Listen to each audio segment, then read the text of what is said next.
Hola, muy buenas tardes, estimados compañeros y abogado. Les vengo a presentar el análisis de casos de el delito de robo agravado a transporte público. Iniciemos con el caso hipotético, en la cual nos dice que a las 6:45 horas del día 30 de septiembre del 23, un sujeto aborda una combi de la ruta perteneciente a la colonia Valle Sur, esto entre la calle Benito Juárez y Avenida Hidalgo. Mismo sujeto que actúa de una manera natural, paga su pasaje y se sienta del lado más cercano a la puerta de dicha combi.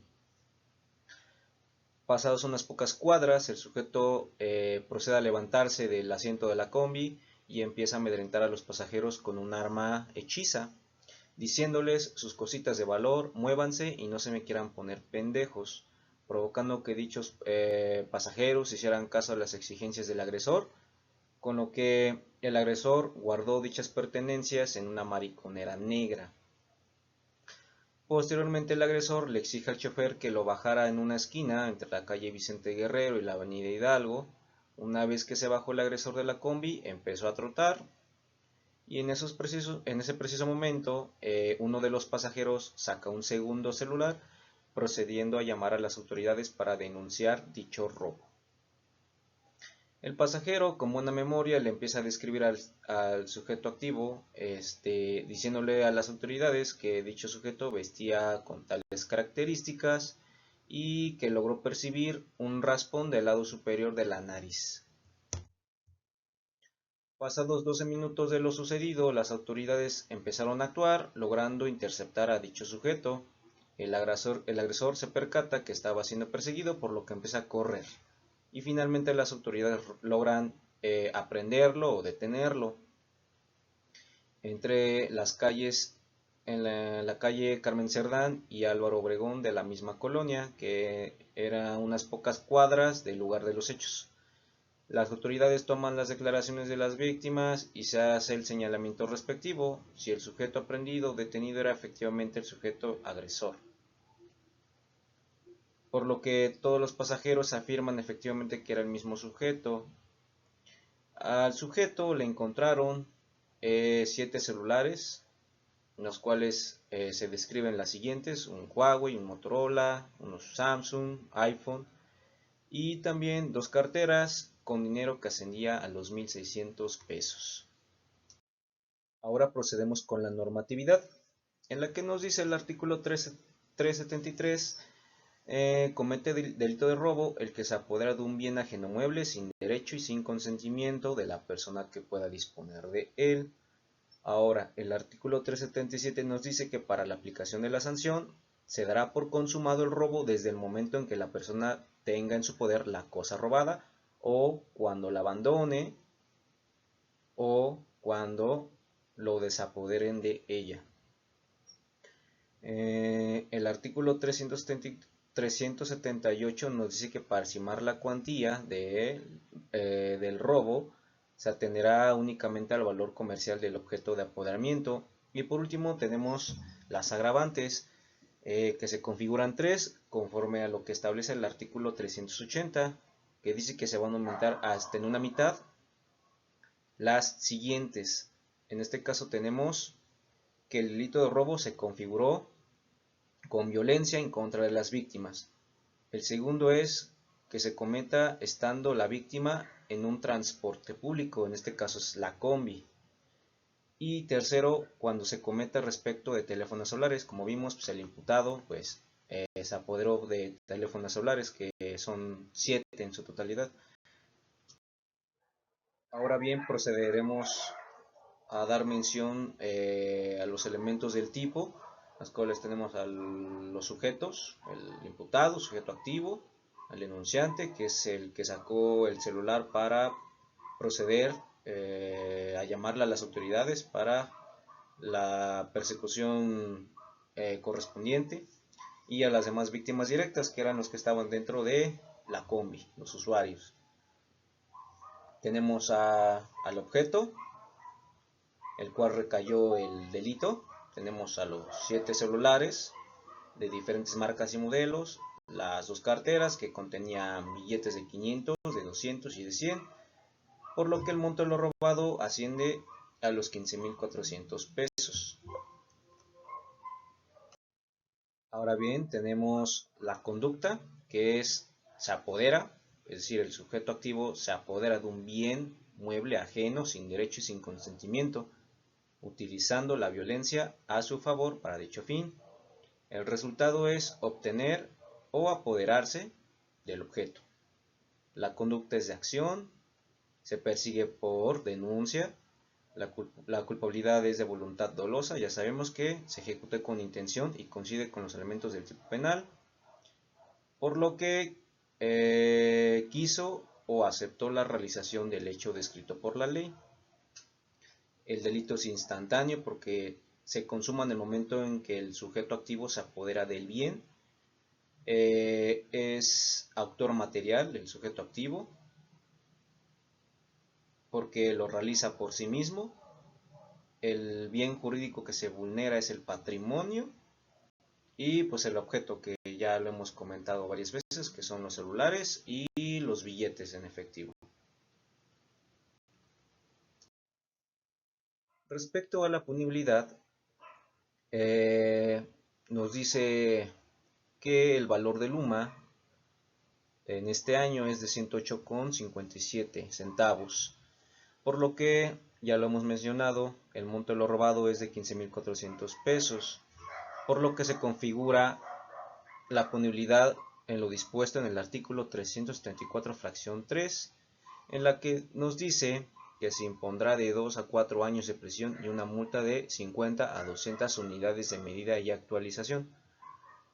Y tenemos respecto de las agravantes, que nos dice que aumentan hasta en una mitad, y ya se nos describen las agravantes, que ya lo hemos comentado, que se ejecuta con violencia hacia las víctimas, que se cometa estando en un transporte público, y otro que se cometa respecto de teléfonos celulares. Ahora bien, la pregunta aquí es, ¿existe flagrancia? Nos dice el artículo 146.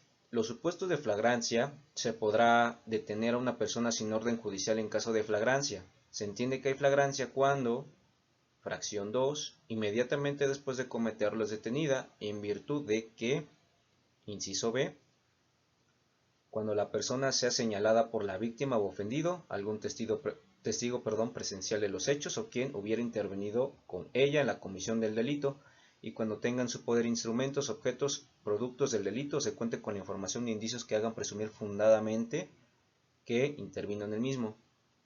En la que sigue otro párrafo. Para los efectos de la fracción 2, inciso B, se considera que la persona ha sido detenida en flagrancia por señalamiento siempre y cuando inmediatamente después de cometer el delito no se haya interrumpido su búsqueda o localización. En este caso, respecto a los hechos, yo considero que sí existe flagrancia, en razón a lo antes ya comentado. Primera, porque se nos dice que las víctimas señalaron al indiciado, aparte porque se tomaron declaraciones de las víctimas, y aparte porque se obtuvieron los objetos que fueron parte del hecho comisivo, que es decir, los celulares y el dinero.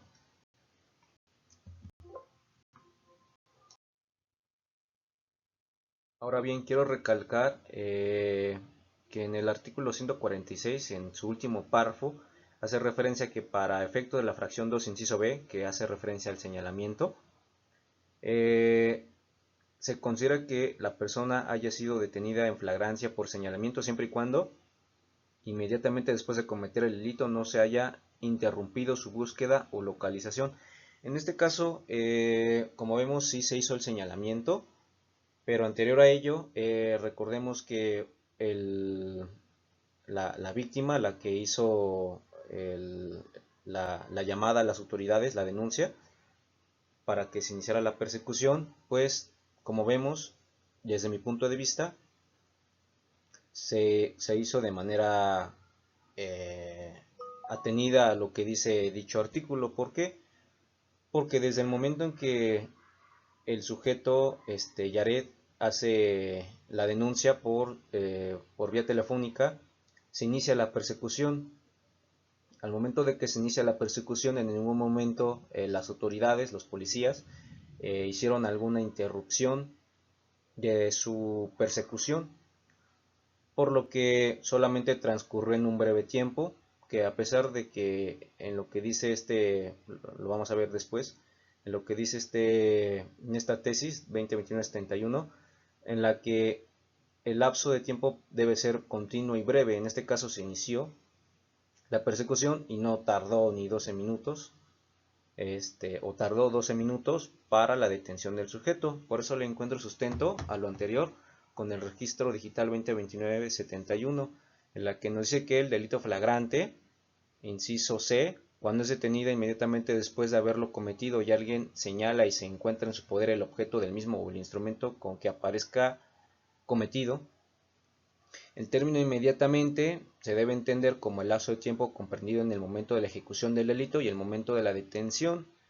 Este lapso debe ser continuo y breve, que casi no se haga necesaria la investigación. En este caso no existió ninguna investigación porque todo sucedió en un lapso de minutos, que son 2 exactamente. Y por último nos dice que no es factible definir el término inmediatamente en minutos, horas o incluso días, porque cada caso en particular debe apreciarse en conciencia el tiempo en que ocurrieron los hechos, el lugar y las circunstancias del caso. En lo que yo sí le encuentro que los hechos, desde el momento en que se cometió el delito hasta la detención, sí se encuentra los supuestos referentes al artículo 146 de flagrancia por señalamiento, por los mismos posturas que ya había comentado anteriormente, porque el sujeto saca el celular, hace la llamada, se dan por enteradas las autoridades e inicia la persecución. Desde ese momento hasta la detención no hubo ninguna interrupción y mucho menos pues fue por un tiempo tan prolongado, porque la verdad fueron 12 minutos. Ahora, por último, procederemos al procedimiento penal, que se inicia con el control de legalidad de la detención. Se sabe que se inicia con la notificación, la aceptación y protesta del cargo conferido, y MP inicia con la narración de los hechos.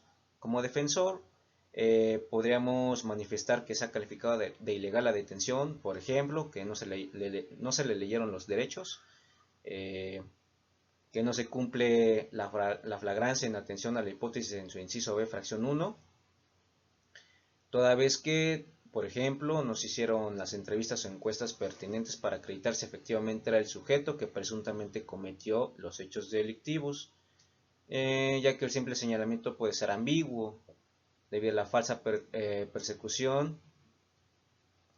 Más bien, aquí me equivoqué, es debido a la falsa percepción de lo que se dio a través de los sentidos, es decir, tal vez debido al señalamiento muchas personas creyeron que efectivamente era el sujeto que cometió el hecho delictuoso, cuando realmente era otra persona en razón por falsa percepción de los sentidos. ¿Por qué? Porque tal vez no era el sujeto, sino que venía vestido de otra manera u otra cosa, ¿no? También la demora en el tiempo al momento de su búsqueda o localización, o desde el momento de la detención hasta la puesta a disposición del Ministerio Público, en su defecto, ante el juez de control, que también puede ser una este una una argumentación para manifestar que sea calificada de ilegal la retención en este caso. Después podríamos, en esto se basa pues en el IPH más que nada, para debatir el control de legalidad de la detención, o en su caso su ilegalidad. Posteriormente se sigue con la réplica del Ministerio Público para que él exponga, en atención a lo que dijo el defensor, el por qué sí debe de calificarse de legal la detención. Y por último, pues es la postura del juez de control, si se califica o no de legal la detención. Posteriormente seguimos con la audiencia inicial en lo referente a la formulación de imputación. Entonces, independientemente de calificado o no la detención, pues se inicia con la imputación ante el juez de control. Ya sabemos, MP expone los hechos que se le atribuyen al sujeto activo o imputado, la calificación jurídica preliminar, fecha, lugar, modo de comisión, forma de intervención, la identidad de la persona.